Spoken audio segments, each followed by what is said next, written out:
بے روزگار ہیں ان کو روزگار عطا فرمائیے. مولا غریب نواز مولا غیب سے مدد فرمائیے. حضور آپ دلوں کے حال بہتر جانتے ہیں مولا. بھلا کون خلقت کو پہلی بار پیدا کرتا پھر اس کو دوبارہ پیدا کرے گا؟ اور کون تم کو آسمان اور زمین سے رزق دیتا ہے؟ یہ سب کچھ اللہ کرتا ہے. تو کیا اللہ کے ساتھ کوئی اور معبود بھی ہے؟ ہرگز نہیں. کہہ دو کہ مشرکو اگر تم سچے ہو تو دلیل پیش کرو.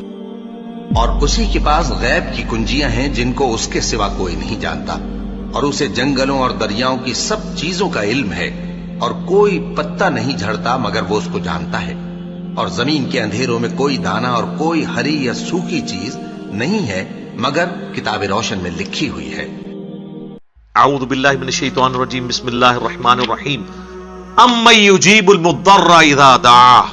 بھلا بتاؤ تو کون ہے جو مصیبت اور پریشانی میں گھرے ہوئے شخص کی فریاد کو، دعا کو سنتا ہے.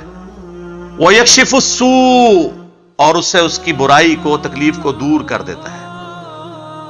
وَيَجْعَلُكُمْ خُلَفَاءَ الْأَرْضِ، اور تمہیں خلیفہ کرتا ہے زمین پہ اگلوں کا، یعنی تمہارے ماں باپ مرتے ہیں تو تم خلیفہ بنتے ہو، تم مرو گے تمہاری اولاد. اِلَٰهٌ مَّعَ اللَّهِ، کیا اللہ کے ساتھ اور الہ بھی ہے جس کی یہ کوالٹی ہو کہ وہ مشکل اور پریشانی میں گھرے ہوئے شخص کی فریاد کو سنے اور اس کی تکلیف کو دور کرے. قَلِيلًا مَّا تَذَكَّرُونَ، لیکن نصیحت تو بہت کم ہی تم حاصل کرتے ہو. تو میں نے کہا کہ اللہ تعالیٰ نے اس میں فرما دیا ہے کہ اللہ کے سوا اگر کسی اور ہستی کے بارے میں تمہارا عقیدہ ہے نا کہ وہ تمہاری تکلیف دور کرتی ہے اور دعا کو سنتی ہے، تو گویا وہ الہ ہے تمہارا دوسرا جعلی الہ تم نے بنایا ہوا ہے. چاہے کوئی پیغمبر ہو، فرشتہ ہو، جن ہو، بزرگ ہو یا بابا ہو، وہ گویا آپ نے الہ بنا دیا. میں نے کہا جی بتائیں، یہ میں نے ترجمہ ٹھیک کیا؟ ماشاءاللہ ان کو فارسی بھی آتی تھی، عربی بھی آتی تھی، انگلش بھی آتی تھی، اردو بھی. بیسیکلی وہ انڈین کشمیر کے رہنے والے تھے. تو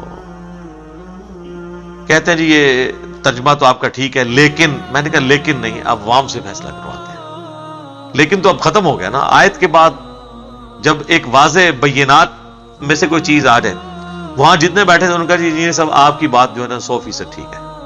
اس میں بالکل واضح موجود ہے کہ آپ نے کسی اور کو نہیں پکارنا.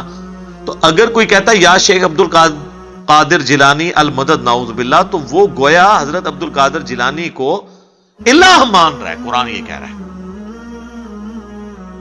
ہاں المدد کے بغیر کہتا ہے رہے، قیامت تک کہتا رہے، کوئی نہیں سن